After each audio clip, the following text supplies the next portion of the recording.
Hi, Abraham. I have a story I'd like to tell and a question I'd like to ask. Kathy, a woman I just married 3 weeks ago, who seems to be unconsciously competent in always focusing on what she does want and not recognizing there may be obstacles. I've known her for years, and she wanted to get married in a fairy tale way. And I wanted to just elope. And having the financial means, I tried to lure her to Tahiti, no.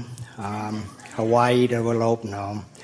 We'll go to Paris, very romantic, no. When she was about 8 years old, she'd seen that Richard Burton and Liz Taylor had married at the California Carmel Mission and had one of their receptions at Pebble Beach, and that was what she had in mind. And so I surrendered to her because I wanted it to be the greatest moment of her life. And so everything she wanted to happen seemed almost impossible, because it's very hard to get married at the Carmel Mission if you're not members, and we're not, and she managed to get that done. It's almost impossible to book the Pebble Beach function hall without 3 or 4 years in advance. She managed to find a space. Somebody dropped out in 6 months. The last thing she wanted was, from her movie star image of what she wanted, was somebody famous there. So I had planned to have George Michael, who's a singer, be the singer, and he'd be famous, and that would take care of that, and I could afford that, and I was going to do it. But he dropped out. So her perfect marriage would be perfect, except there wouldn't be someone famous there. So then it happened about 3 weeks ago, and everything was just as perfect as she wanted, except no one famous would be there. At the reception, and Phil, one of the participants, said to me, Bob, Oprah's here to see you. So I said, oh, get out of here, Phil. He said, no, I'm serious. Oprah's here to see you.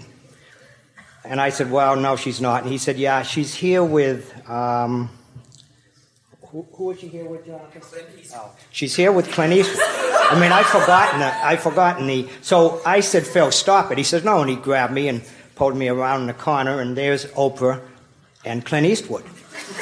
What had happened was, it was John Steinbeck's 100th or 150th anniversary, and they had brought Oprah down, and Clint used to be the mayor of Carmel, Monterey area, and they had him playing golf, and they got to the 18th hole, and they wanted to come into the 19th hole, which is the function hall, which I'd rented out so you couldn't come in. And when they asked to come in, of course, someone said, I'm sorry, there's a wedding, and Oprah said, oh my God, in her open spirit, could we come in and congratulate them? So I share that story because I absolutely am, totally convinced that the law of attraction does work. So that's what I wanted to share as a story.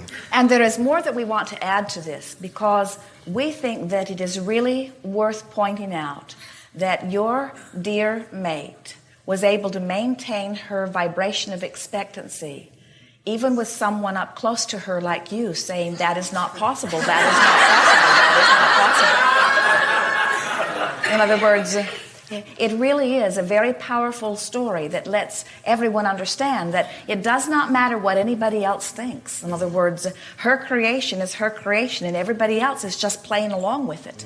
But you get everything that you want provided you are in alignment with it. And you've got to think about it. This one had set this into motion since she was 8 years old. In other words, the universe was very willing and able to comply point by point by point to anything that any of you are wanting. And it doesn't take that many years since you are 8 years old. It just takes having beat more of the drum of what you are wanting and less of the drum of your pessimism about it. In other words, when you want something, this is what determination is. This is what setting your own track is. This is what telling the universe. Falls into the category of making a decision and then making the decision right, because there is nothing that you cannot achieve. And the universe has, for everything that you want, the universe lines up thousands of paths of least resistance in order to assist you in accommodating it. In other words, and doesn't it make you want to add even more details that would please you to everything? When you realize that the universe can do that and the universe can do this. We liked your words. The universe did this impossible thing. The universe did this impossible thing. And then the really impossible thing that really looked like it really was impossible turned out not to be impossible after all. Because all things are possible when you are in alignment. Yes. Thank you. We think it is particularly interesting that Oprah was the one that showed up. Because she hears our tapes and she understands the law of attraction. Wow. Thank you for that. Then I have a question that's about today.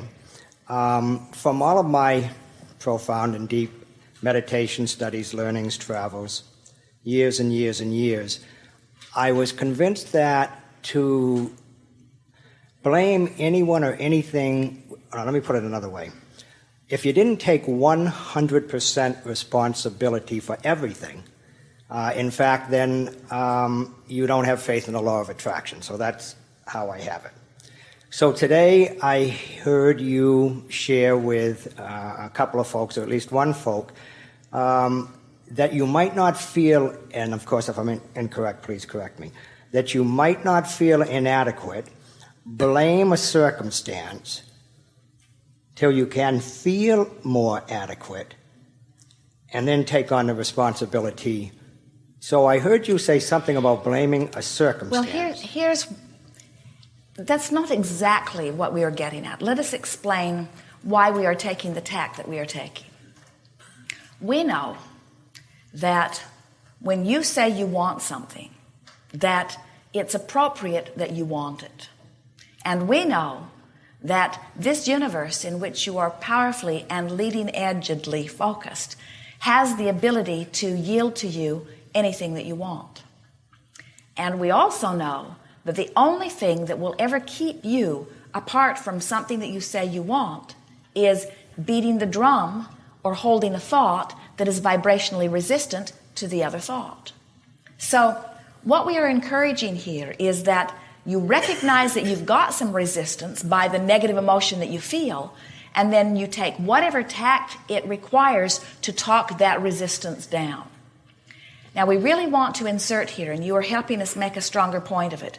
We're not encouraging you to go from depression to anger and then stay stuck in the anger.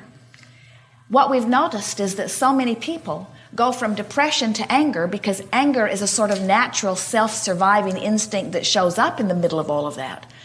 But then, instead of saying, I have deliberately chosen this angry thought, which gives them back their power and then makes it possible for them to choose a less angry thought and a less angry thought and eventually even a joyful thought.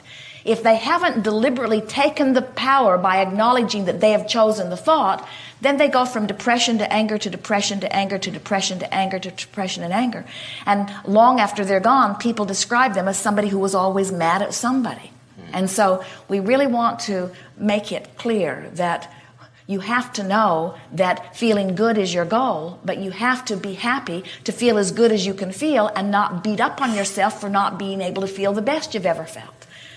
Okay. That's really our message. This constant, steady, deliberate, conscious is the word, conscious acknowledgement. Because when you consciously feel a little better, you can do anything with that. When you are unconsciously feeling better, then you're looking outside of yourself for all kinds of fixes that won't be consistent for you. Or when you unconsciously feel worse, then you feel lost in all of it. It isn't until you take charge of your own thoughts that you begin to be deliberate. And we want you to take charge of the thoughts that you have access to, but feel the empowerment of taking charge. Because once you have consciously taken charge, then you can feel any way you want to feel, you can think any thought you choose to think, you can go anywhere you want to go, you can achieve anything you want to achieve. Thank you very much. Yes, indeed.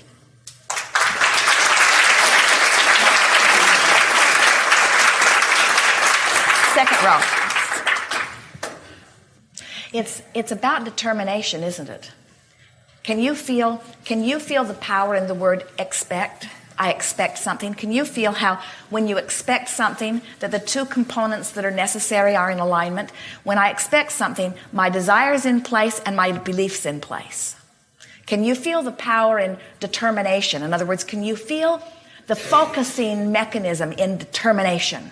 I'm determined, which means I've decided and there's no leeway. Would you say that your fiance was determined?